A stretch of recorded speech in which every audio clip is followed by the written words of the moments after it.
Hey, Dave Rother here, and in this video I wanted to talk to you about seeding. Now, what do I mean by seeding? Well, essentially any piece of content or any product online or any kind of attention that's gained online needs to at some point have been planted into the marketplace, into the internet somewhere to start to get attention. You need to get those initial eyes on your product. And to do so, you need to understand the various places that you can seed your content and the various ways and methodologies of seeding your content into the marketplace. Now, it's worth kind of very briefly touching on the concept of seeding and how, I mean, if you think about seeding in terms of like an agricultural, a very kind of literal agricultural style, then when people plant seeds in a field, they don't just plant as many individual seeds as they require. They plant as many seeds as possible with the hope, with the knowledge that some of those seeds are going to succeed and some of those seeds are going to outright fail. And this is something which, people that are perfectly comfortable with, and it's absolutely fine because it's very cost effective. Seeds generally are very cost effective, and it's quite easy to get them out there, and you can sprinkle them all out in the field.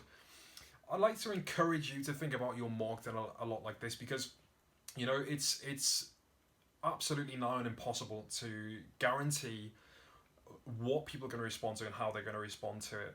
There's lots of different stories I can tell you about this in the past of how I've come up against spending a lot of money on content which has not been received very well at all, and then content which has cost almost nothing to produce has been received a lot better, and you just don't know what's going to work until you throw it out there. So it's important first of all to understand that throwing as many seeds into the marketplace is going to increase your chances of success. If you put 100 seeds out there, you have 100 chances of being successful. If you just put the one, then you only have that one chance, and you're basically at the hands of the marketplace, what people are paying attention to, regardless of how well you know your niche or niche, regardless of how well you think you know your customers, you almost guaranteed will never hit it on the head the first time what they're actually going to pay attention to and what's actually going to capture their attention.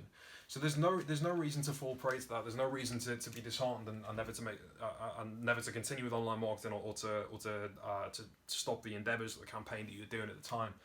It's incredibly enviable the position we're in, that it's really easy to create content. It's really easy to throw new videos, new concepts, new angles, new hooks out there into the marketplace. And once you find something that works and works really well, you can double down on these efforts.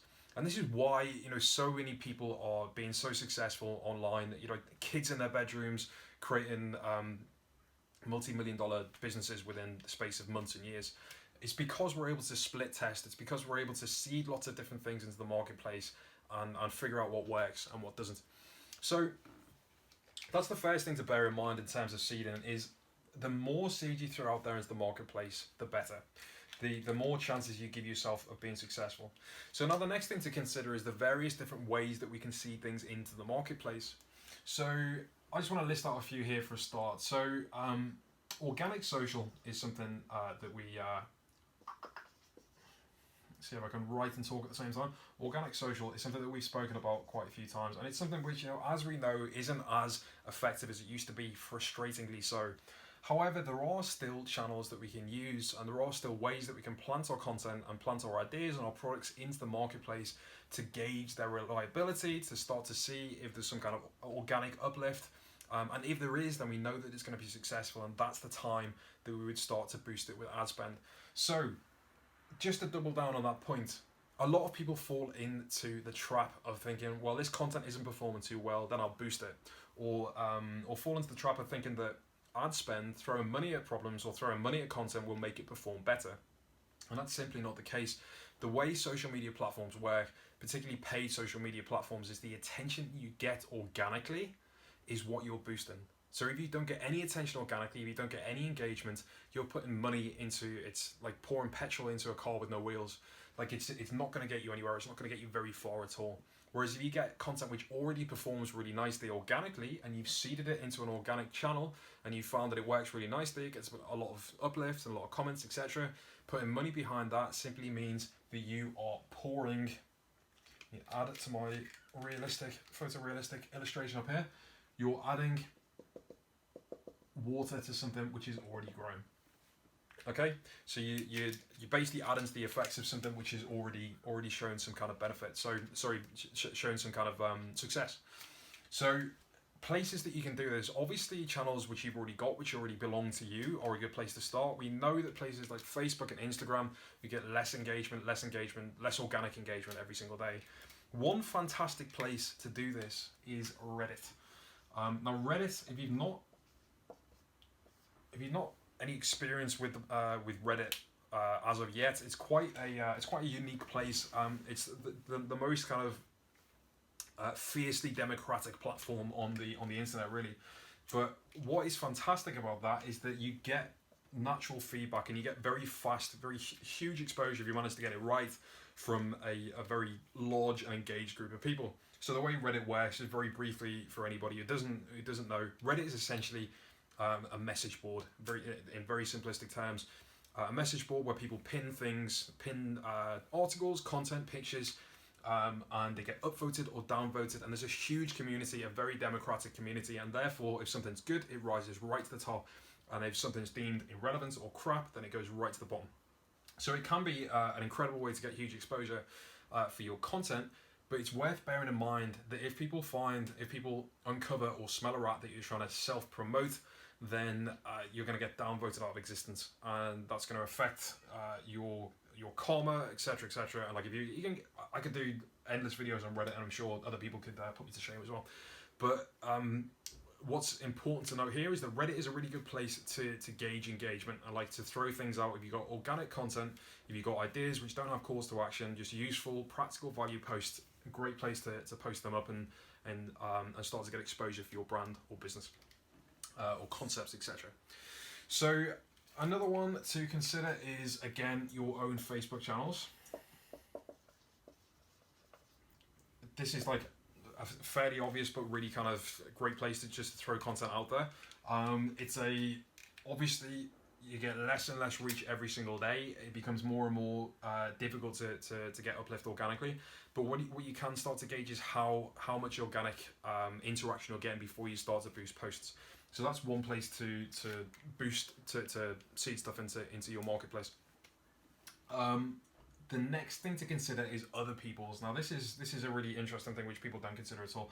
So PR. So there's lots of people on the internet that are screaming out for content, that are screaming out for what you have, whether you know it or not. So one perfect example is viral channels such as BuzzFeed, such as Jungle Creations, such as a lot of the big viral pages are constantly looking for ideas and concepts and videos that they can use and repurpose for their own channels. So PR is actually a fantastic way to actually get there and seed your ideas into the marketplace. The fantastic thing about this is, even though you might not gain a huge benefit from it, like I've always found in the past that getting big pages to run videos about your business doesn't necessarily have the huge influx of sales that you would expect. But that's not to be disheartened. That's not to put you off, because what can come off the back of that is an engaged audience that you can then take on a journey to understand about your business and to eventually become a customer. So when you're going out to big channels like this, big channels like seeding your content in basically leveraging other people's networks, these are huge, massive audiences that they've built over years and years of posting content every single day. So, it's a great place to seed content and to get the attention of people. Whether or not you're going to turn them immediately into customers depends on lots of different things. But what you should expect from that is to at least get eyes on your products, at least seed your content into the marketplace and bring people into your sphere. So when it comes to considering that you're not necessarily turning them into a customer straight away, how can you then actually bring them along the journey? Well, you need to make sure for a start that you've got your pixel installed on your website, your Facebook pixel installed on your website, because then you can start to build audiences of people who have visited your website, and you can retarget them over time. You can retarget people for 30, 60, 180 days, people who might not purchase straight away, but you're building these audiences, you're building these engaged people that might eventually become customers. And that at least when you come to seed new content, you've got a group of people there that already know about your brand, that have already proven to show an interest, that are already clicked through to your website or been through to your page, that you can continue to engage, you can continue to talk to, and continue to develop along that journey. So that's just a few things to consider when it comes to seeding your content. Again, this is like one of the kind of very first things that you should consider. One thing which should be quite a comforting idea, that not every single piece of content that you put out there is going to be successful. Not every single outreach to PR that you make is gonna get a response as well. It's perfectly fine, and it's just be assured in the fact that throwing more content out there, that's not just to say like spray and pray, but you've got lots of different opportunities. You can create more opportunities for success for yourself, and seed all of these different opportunities into all of these different mediums to increase your chances of success, to increase your engagement, to increase those pools of people who are interested in what you do.